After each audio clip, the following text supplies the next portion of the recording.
মাত্র 30 টাকা করে কাঁচামরিচের কেজি। এখন সংরক্ষণ করে না রেখে সারা বছর ধরে কান্নাকাটি করে হইচই করে চিল্লাচিল্লি করে কোনো লাভ আছে?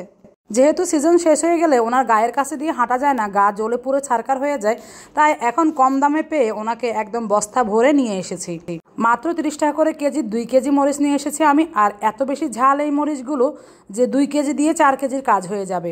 আমি তো সারা বছরের জন্য সংরক্ষণ করব, তাই আপনাদের সাথে শেয়ার করছি কিভাবে সারা বছর স্বাদ ঠিক রেখে আপনারা কাঁচামরিচ সংরক্ষণ করে রাখতে পারবেন।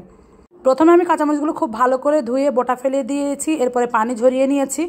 এখন একটা পাতিলে আমি পানি ফুটিয়ে নিয়ে সেখানে কিছুটা লবণ দিয়ে উপরে এরকম একটা ছিদ্রযুক্ত চালনি দিয়ে বসিয়ে তারপরে উপর থেকে আমি কাঁচামরিচগুলো দিয়ে দিচ্ছি। তো আমার যেহেতু কাঁচামরিচের পরিমাণ বেশি, তাই আমি অর্ধেক অর্ধেক করে করছি। আপনাদের কাছে এরকম রাইস কুকারের যদি পাতিল না থাকে, আপনারা যে কোনো স্টিলের যে ছিদ্রযুক্ত চালনিগুলো আছে সেগুলো বসিয়ে দিয়েও করতে পারবেন। এখন আমি কাঁচামরিচগুলো ভাপে দিয়ে দিয়েছি, আর মিনিট 10 আমি ভাপিয়ে নেব। কাঁচামরিচ সরাসরি পানিতে দেওয়া যাবে না, তাহলে কাঁচামরিচের মধ্যে পানি ঢুকে যাবে আর কাঁচামরিচ নষ্ট হয়ে যাবে।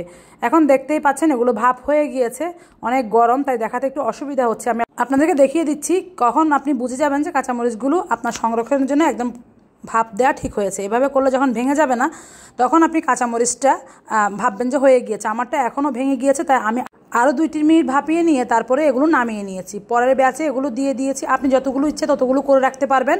আমার এখানে 1.5 কেজির চেয়ে একটু বেশি হতে পারে। আমি তো বোটা ফেলে দিয়েছি, সেই সাথে যেগুলো একটু ভেঙে গিয়েছে বা একটু নষ্ট টাইপের দাগযুক্ত সেগুলো বাদ দিয়েছি।